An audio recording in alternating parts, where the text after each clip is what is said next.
En tant que doomu Grand Dakar ni may présenté woo mooy maa ngi tudd Mame Thierno Birahim Ndiaye tey nag mu nekk fi en tant que président de la génération Jëf ak Mame Thierno maa ngi juddoo fii Grand Dakar le 5 avril 1981 jàngee école primaire bu ñu naan Point 1 jóge fa dem hôpital militaire de Saint-Louis après dem université Cheikh Anta Diop de Dakar décroché fa un master en droit. ba pare nag nekk Sonatel jógee fa yor sama entreprise bopp en tant que doomu Grand Dakar j'ai eu à mener beaucoup d'activités depuis 2000 créé woon benn mouvement associatif bu ñu naan association des jeunes de Grand Dakar AJGD dont j'étais le président bi ñu fa jógee ñu boole tous les mouvements associatifs de Grand Dakar ñu nekkoon 52 mouvements associatifs ma nekkaat le président moo boo nekkoon conseil local de la jeunesse de Grand Dakar jóge fa aussi au niveau du département de Dakar aussi mooy nekkoon chargé de la communication du conseil national du conseil départemental de la jeunesse de Dakar donc ci wàllu mouvement associatif foofu laa jaar jóge fa en 2009 ñu créé woon le mouvement citoyen Jotna ma nekkoon un des membres fondateurs nekkoon tête de liste aux élections municipales de 2009 ñu amoon 4 conseillers municipaux aux élections municipales de 2009 donc mu nekk conseil municipal de 2009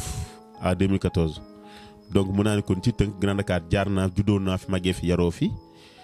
nekk fi président mouvement associatif nekk fi président de tous les mouvements associatifs de Grand Dakar nekk fi conseil municipal aussi de 2009 à 2014. waaw je pense que loolu benn partie bi ci am solo la parce que engagement bi depuis 2012 la depuis 2000 la ba tey. parce que dañu yàggoon seetlu ni Grand Dakar quartier bi ko dégg rek banditisme lay xalaat ñu ne dañu bokkoon ci génération bi nga xam te ne en 2000 bi ñu soog a am bac dañu ñëwoon loolu nag action moom moo ko fiy jëlee moo tax ñu engagé woon. boo dee xool loolu aussi daf ñu poussaat ba en 2009 bi ñuy présenté aussi aux élections municipales aussi engagement boobu moo ko woon parce que dañu gisoon ni Grand Dakar vraiment amul woon benn reconnaissance étatique moo taxoon ñun pour donner l'exemple ñu participer woon aux élections municipales de 2009. li ma ci mën a wax rek mooy ni que 2009 bi ñu dem aux élections la moyenne d'âge de la liste était de 25 ans donc liste yoon na boobu ñu ko dirigé ay jeunes kese ñoo ko dirigé woon mais aussi dañu appliqué woon parité homme femme ci liste bi c'est-à-dire que bien même avant ñuy commencé di obligé nit ñi pour ñu def parité ñun defoon nañu parité yow ba pare te lépp engagement bi Grand Dakar moo ko waral bi ñu fa jógee tamit en 2019 aussi en 2018 bi ñu créé la génération Jëf ak Mame Thierno aussi engagement pour Grand Dakar moo ko waral donc ñun tout notre cursus fexe ba rek xool ba Grand Dakar dañu koy changer et même au-delà de Grand Dakar xool fexe ba jeunesse su Sénégal nu ñu leen di sottee nu ñuy changer seen situation loolu di waral suñu kii engagement. Je pense qu'aujourd'hui Grand Dakar manque de tout Grand Dakar manque de tout tey boo demee ci wàllu emploi mun naa ni jeunesse bi. problème emploi mooy seen problème bu njëkk bi am solo parce que tey Grand Dakar koñ boo dugg rek dafa gis ay groupe de jeunes ils ont envie de bien faire am nañu envie liggéey mais malheureusement amuñu opportunité d'emploi boo demee tey ci wàllum environnement li nga xam ne moo fi jot a am lu kus néew ñu ñoo ko fi def mooy c'est-à-dire que ñoo saxal garab yi nga xam ne boo dalee zone A ba Bourguiba ñu ñoo ko fi saxal tey ji saxal yu bëri suñu génération ñu commencé woon di ko fi def. mais tey boo xoolee Grand Dakar tey nu mu mel tey sa yaram vraiment dafay daw foo mën di dem aussi di nga gis ni eau qui usée vraiment sonal na nit ñi ci wàllum environnement dëkkuwaay bi xaw na doy waar lool sax donc pour seulement en résumé juste te dire que Grand Dakar presque sans manque de tout tey boo xoolee ci département de Dakar boo déparé plateau dem ba Parcelles Grand Dakar ak ñaata rek nga fi gis mu def fii ba tey suuf ci biir koñ yi. amul fenn fu mu am nga dem ay Grand Yoff dem yenn quartier yi nga xam te ils ne sont même pas bien lotis te góorgóorlu seen maire góorgóorlu ba dafa pavage ak leneen mais tey Grand Dakar avec la Médina et le plateau fait partie des quartiers les mieux lotis du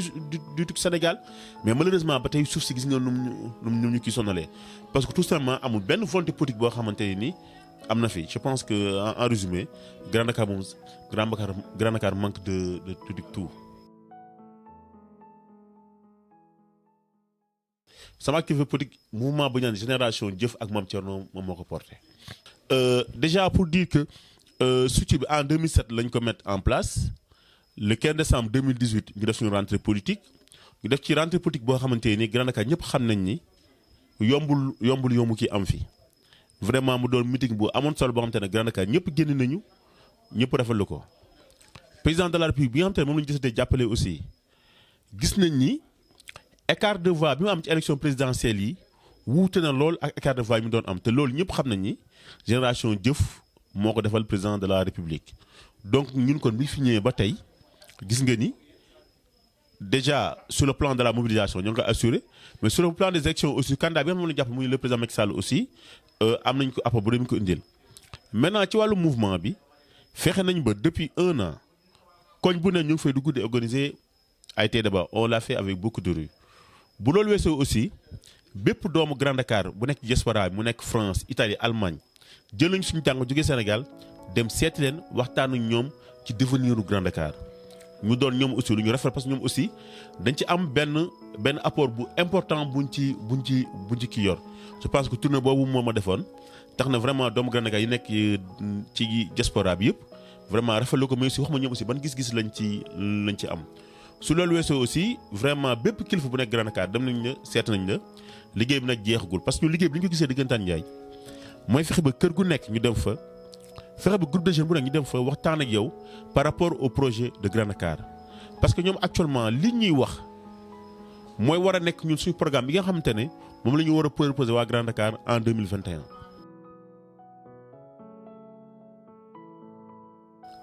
Je pense que Grand Dakar moom de relation cordiale la ñu am jàmm lañ koy sekk Grand Dakar yàlla dimbali nañu quand même benn affaire mooy ak lu ñu ñàkk jubóo ci politique rek vraiment sekk nañu jàmm parce que da doon relation yoo xamante ni man sama ay maam la woon ak ñoom peut-être seen yaay yi donc relation yooyu ba tey vraiment dañ koy sauvegarder nous nous opposons mais dans tout cas respect. waaw xam nga en politique. deux baromètres moo ci am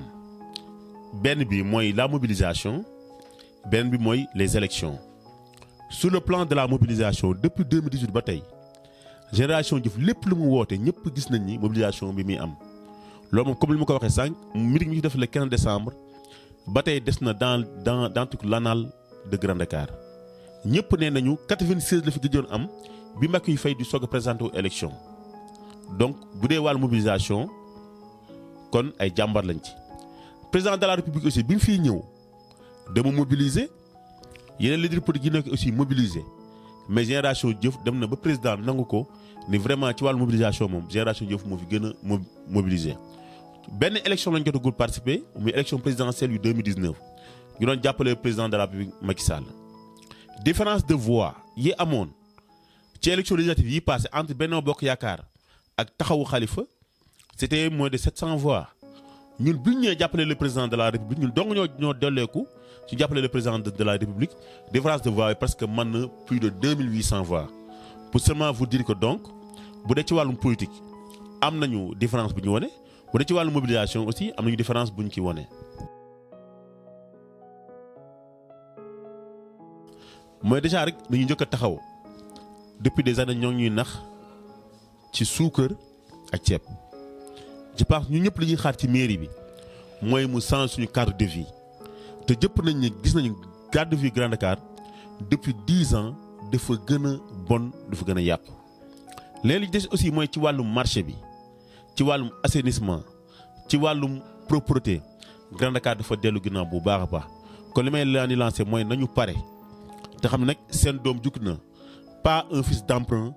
mais un véritable fils de Grand Dakar jug na pour que loolu ensemble ñu war ko mën a changer kon appel bi ma leen di lancer mooy li ma waxoon rek le 15 décembre 2019 bi passé j'ai fait ma déclaration de candidature je serai candidat aux élections municipales yi di ñëw que ce soit en 2020 ou bien en 2021 kon maa ngi lancer appel ñu boole suñu doole yi doomu Grand Dakar fu mu munti nekk d'ici et d'ailleurs ñu boole suñu doole pour qu'ensemble ñu mën a changer Grand Dakar indi ko benn kanam bu bees ñëpp kenn umpalewul ni tey nii Grand Dakar ren am na 70 ans